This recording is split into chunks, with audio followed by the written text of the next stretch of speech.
So, before we start, let you see that little Jordan background. Thought I'd give y'all a little, what I'm saying, give y'all a little flavor. Let you see the Jordan thing.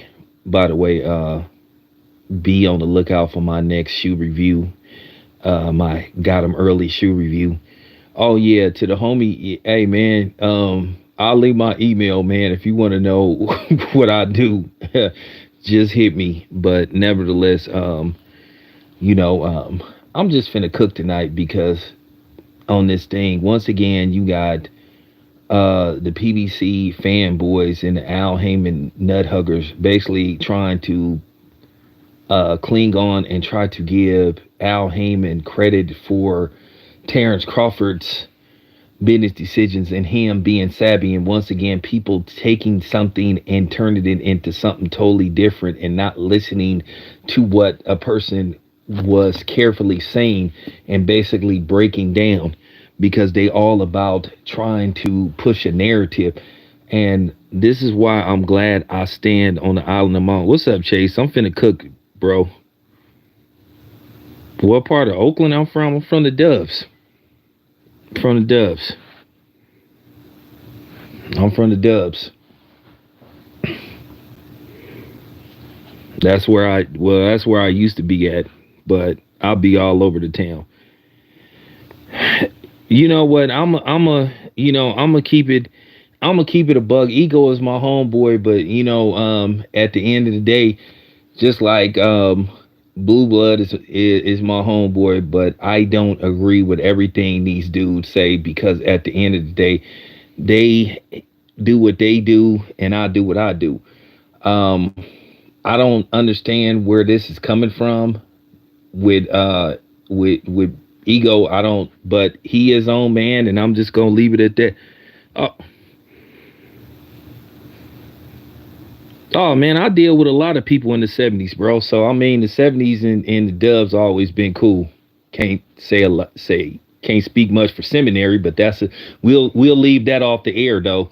We'll leave seminary off the air, but you know what's up. I mean, you know what's up with that, but we won't talk about that here. We'll leave that alone though. But yeah, we'll leave that alone though. So yeah, yeah, bro. Yeah, Chappelle. We won't talk about that. We'll leave that alone. But you know what's up though. But yeah, man.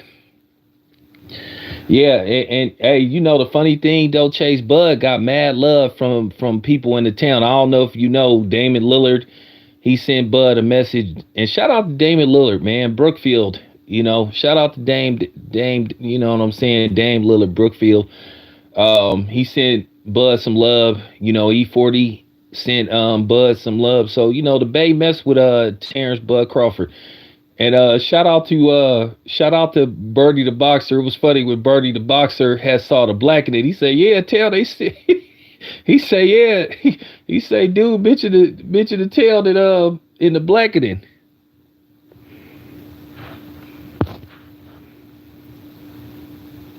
So the Bay mess with Bud, man. We been messing with Bud. I've been trying to tell people, Spence got his little, he got his stands, but like the Bay been messing with Bud, man. I've been on Bud ever since uh I was messing with Bud before he like even blew up. But now Bud, like, he becoming a household name. But like, yeah, appreciate that, man.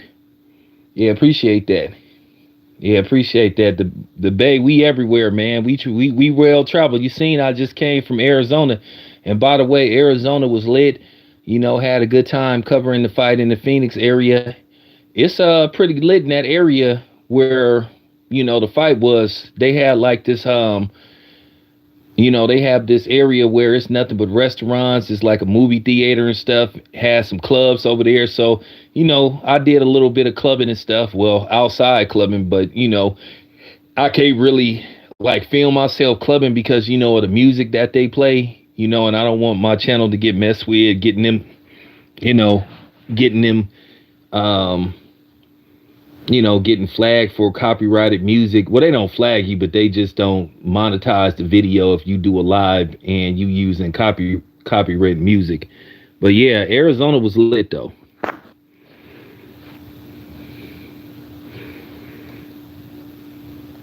Yeah, I'm gonna be talking to yeah, I've been talking to Bill. I talked to Bill last week, but all I know, something in the works, something in the works with Bill. And I hope it comes to fruition. You know, But I'll put it to you this way: if what Bill is trying to do come to fruition, I'll just put it to you this way: I'm taking full credit. I'm getting my credit for it because I know the idea came from me, but I ran it through Bill, and Bill made the phone call right in front of me. So hopefully, hopefully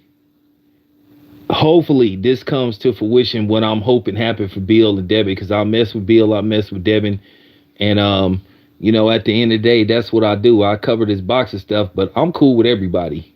At the end of the day, when I set out to start covering boxing, doing this media stuff, like I said, I wanted to be fair and objective to everybody. I wanted to be objective. And that's what I try to do. And I don't try to be swayed by nobody else. I do my own thing. Like I said before, I know people kind of don't know what's going on with Ego, and I'm not going to speak on Ego. He is my homeboy. At the end of the day, we can disagree and still be cool. Like I said before, I'm not gonna ever tell a man how to run his channel, but I just put it to you this way: I disagree with some of the stuff that's being said. Now, in case you guys don't know, Terence Crawford did an interview, and he basically was explaining how he got to be where he is, and basically he was talking about the boxing business in general. But for some reason, people decided to turn this into the Al Haymon love affair. Bud is where he is because of Bud, not because of Al Haymon.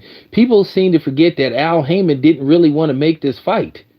No, Bud is where he is because he started doing his research. He started to understand the business. Bud is not a PBC fighter. Bud is a independent. He's not signed to he has a 3-fight deal with the PBC, but he's not a PBC fighter. He still makes his own decisions. Just like Canelo is not really a PBC fighter. Canelo signed a 3-fight deal. PBC. Canelo is a independent, promotional free agent. And so is Terence Crawford. Everybody took what he said and turned it into stop giving Al Haymon stop giving Al Haymon credit for other people's decision making. Because like I said before, keep in mind, they didn't even really try to give Bud a real offer to make this fight. They was stalling. They was playing games. They started talking to Bud like in May of 2022, which they had ample opportunity to make a fight for possibly September. Bud did basically a live stream explaining what happened, and now all of a sudden people starting to become Terence Crawford bandwagon fans. I'm like this, man. Like, stay where you are. Like, at the end of the day, you was rolling with Spence. Continue to be a Spence fanboy. But the Al Haymon nut hugging is absurd, and it's kind of alarming too. It's really disturbing to see how people try to give him credit for other people's decision making. Bud made his decision on his own because he had good people advising him and working around him to make sure he made the best decision to get max amount of money he should have got for the Errol Spence fight. So stop making it look like Al Haymon went out of his way to make this fight, because that's not the case.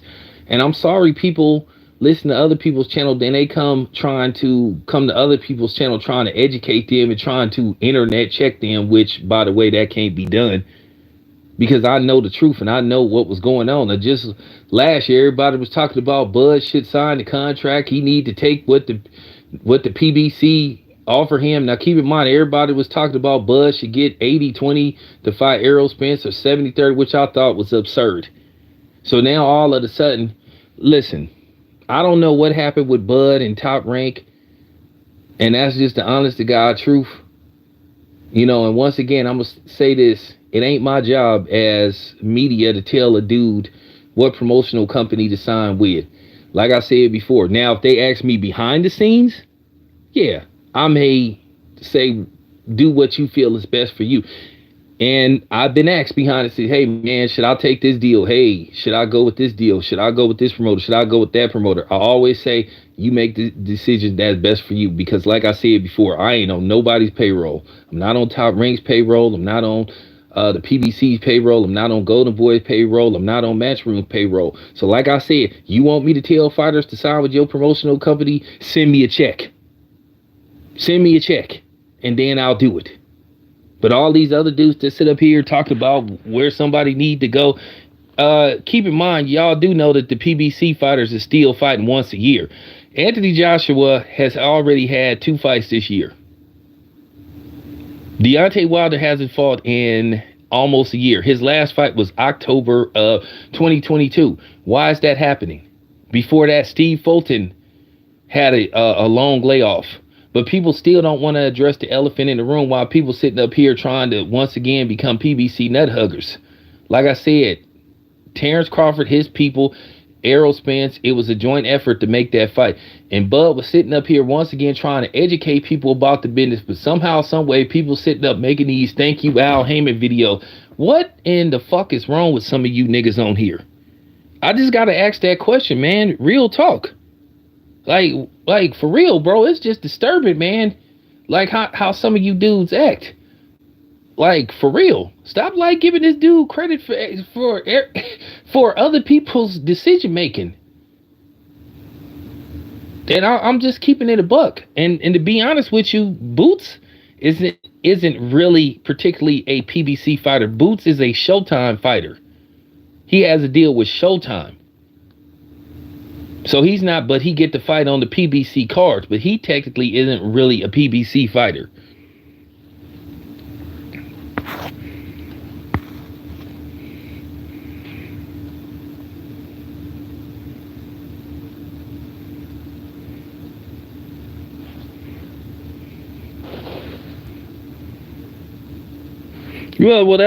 That's what I'm trying to tell you. Bud ain't contractually obligated to thank Al Haymon, and that's crazy when somebody put it in the contract where you got to sign an NDA and you got to thank them like they some godlike figure.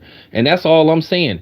Bud learned the business, which I highly recommend everybody learn some kind of business. You need to learn the law, just like I was trying to tell people. Like, see, we have this thing now where basically they can't basically pull the because I'm white and I say so stuff on us anymore, because the police was known for doing that. You know, basically when they used to constantly violate our Fourth Amendment rights by just walking up to us talking about, can they see some ID? We don't have to show them ID unless we are accused of committing a crime. And a lot of times the police were getting away with just pulling you over and asking to see your license and registration and not even telling you why they pulled you over. And see, one thing that pisses the police off is when you know the law. And I've been studying and all this kind of stuff, learning certain things, just like I know that California has constantly and continued to violate people's Second Amendment rights. You know, so, you know, you have to learn these type of things. And that's what Terence Crawford did by basically he learned the business. And he made sure that Al Haymon didn't try to play him by talking about, hey, well, we'll pay you off the back end. Because at the end of the day, nobody wants to have this real conversation. Why is these PBC fighters only fighting once a year?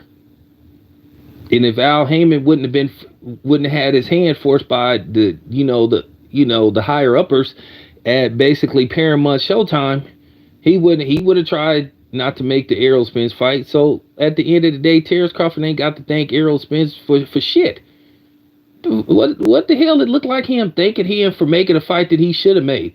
And as far as Jermell Charlo and his oh man, and then people sitting up now, of course I'm gonna address Jermell Charlo. That dude, oh man. That dude need a friend. That's all I can say. That dude need a friend. He need to talk to some people. I don't know. He might need therapy. That's all I need to say, because this dude just keep pushing these narratives. People gonna have to accept the fact. Listen, Errol Spence lost. He got his ass beat, and people gonna have to accept the fact that Terence Crawford was the better man. I didn't heard narrative after narrative about why Terence Crawford beat Errol Spence. Everything from he was on PDs to where he stacked his glove to where he had loaded gloves. I mean, it's a new excuse every week. And then you continue to debunk them, and then it's just a new one. And now they're talking about that he was hitting Errol Spence illegal. I mean, it's just like it never stops.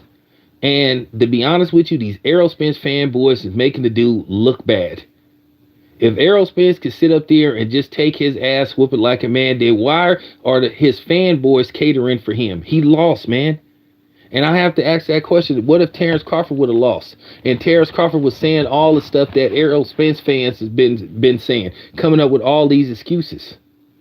And that I mean, they would be saying people were sore losers and all this. I'm like, man, you got to be kidding me. And it just never ends. But like I said, I was listening carefully to what Terence Crawford was saying. He was trying to drop some jewels, but of course, people tried to make this about ode to Al Haymon. You know what I'm saying? Praise Al Haymon and all this kind of stuff. Like I said before, the PBC got a lot of issues on the scene, behind the scenes. Because like I said before, okay, Deontay Wilder, what I don't like, Deontay Wilder is set to fight Anthony Joshua in December. So basically Deontay Wilder is going to be coming off basically a 14-month layoff.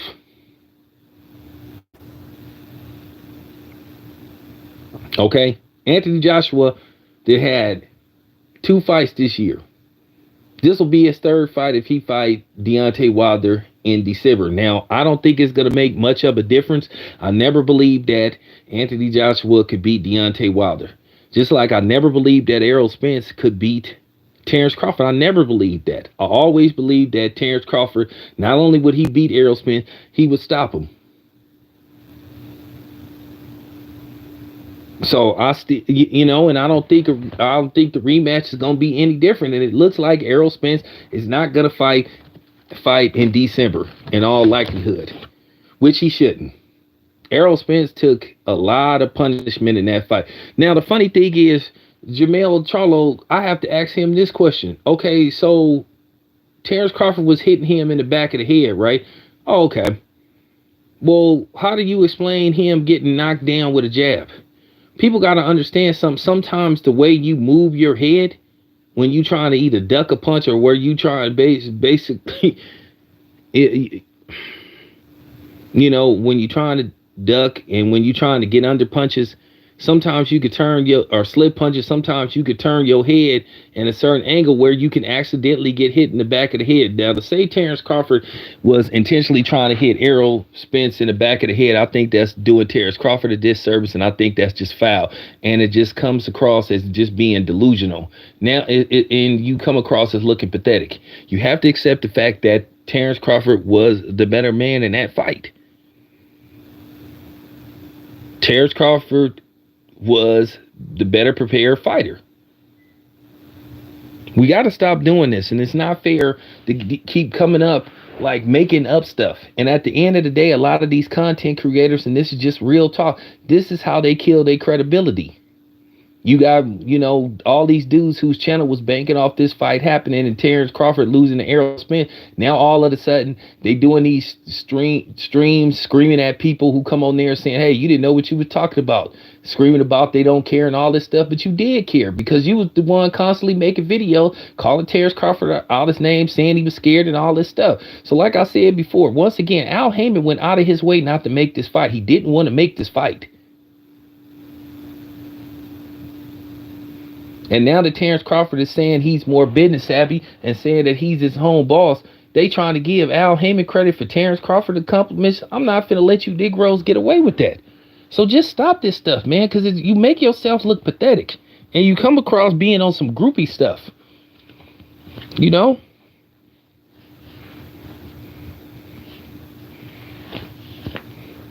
It just come across as some groupie stuff, and it just got to stop.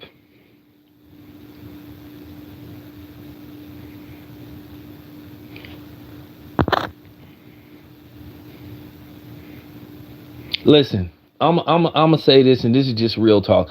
Um, Al Heyman is not gonna put Tank in the ring. Al Heyman is not gonna put Tank in the ring with Terence Crawford. Okay, as good as Tank is, or as good as we think Tank is, that's just not a good. That's just not a good idea.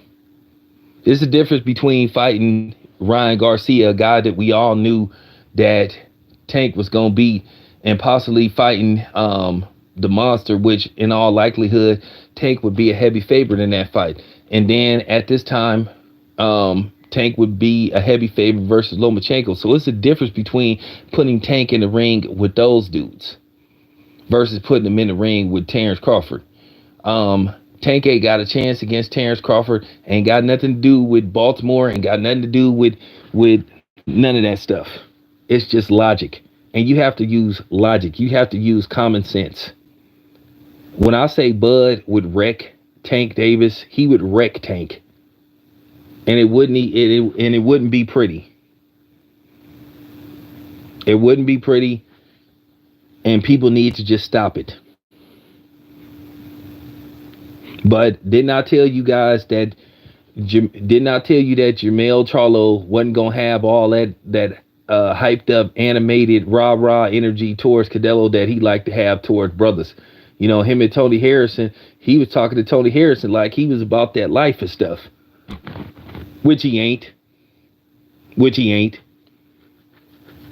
Just like Jared Hurd said, he be just barking and he be barking real loud and stuff, but then his bark ain't really like, you know what I'm saying? His bark is tougher than his bite, you know? Because Jared Hurd smacked him and he didn't do nothing. And at the end of the day, your brother still got smacked by Caleb Plant. And you sat up there, you talk all that high powered stuff, talk about you got hitters on the payroll and all this kind of stuff. You talked about, well, that ain't got nothing to do with you. That's between Caleb Plant and his brother. Okay, well then why you was worried about what Deontay Wilder was saying as far as racism in boxing goes and how black boxers get treated versus other boxers, and Deontay Wilder talking about racism in general? Why you made it your business to stick your nose at Deontay Wilder's business? But you talking about you don't want to stick your nose in your brother's business. You just look weak for that. And like I said, nobody's scared of Jermell Charlo. I don't know how many times I got to tell some of these. I don't know where you guys, some of you dudes from Texas, be making it look like California ain't got no soldiers.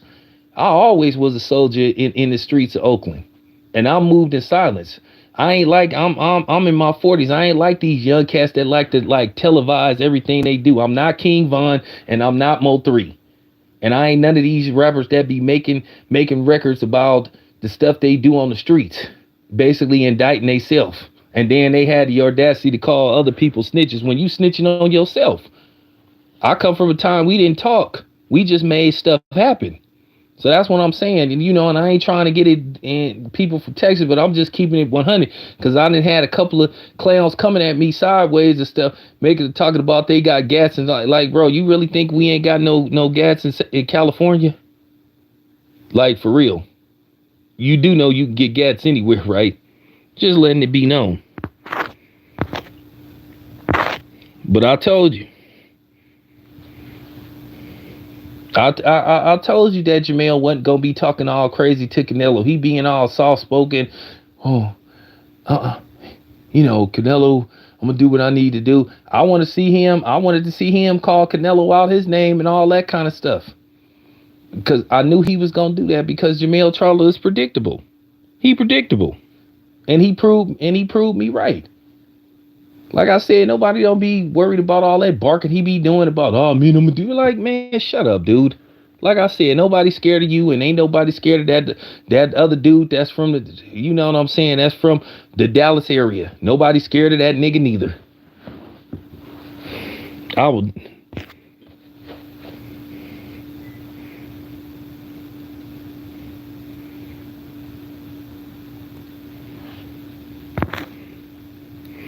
Well, it's always going to be a bunch of false accusations. And like I said, the thing was they wanted Errol Spence was mad because he couldn't get Terence Crawford to comply. Like, He was trying to get that fight in Dallas. What the hell Terence Crawford looked like fighting in Dallas? Terence Crawford ain't got the fight in Dallas. Why? For what? And now Terence Crawford is the A side. Terence Crawford get to dictate the terms of whatever happened. And Terence Crawford can get a lion's share of the money. Terence Crawford has proven that he's more popular than Errol Spence. Terence Crawford is going on world tours talking to everybody.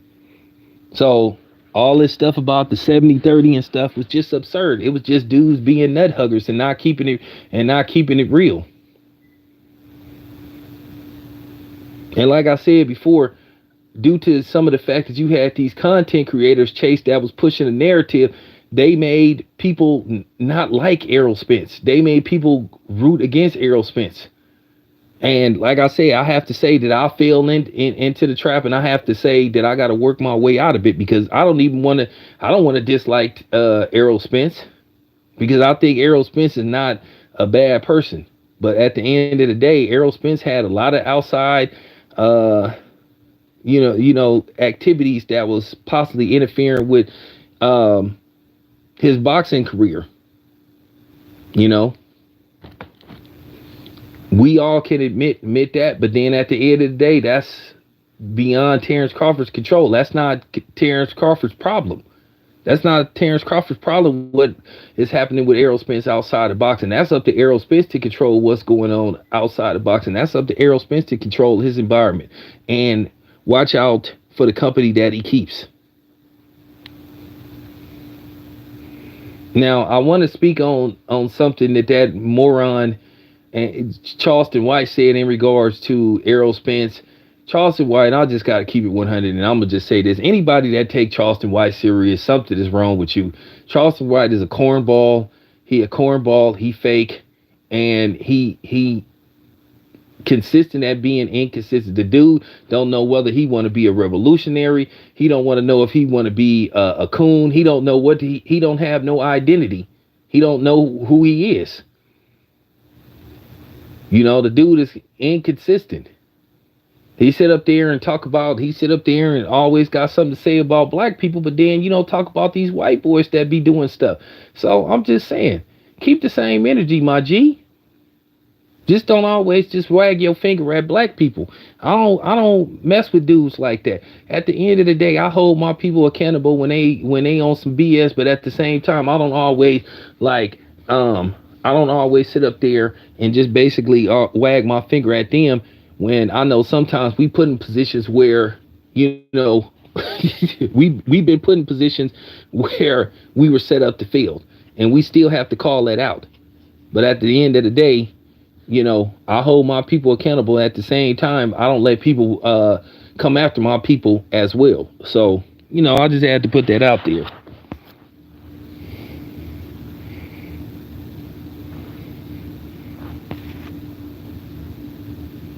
Well, Terence Crawford ain't obligated to fight in Dallas. And by the way, I love Dallas. Great city.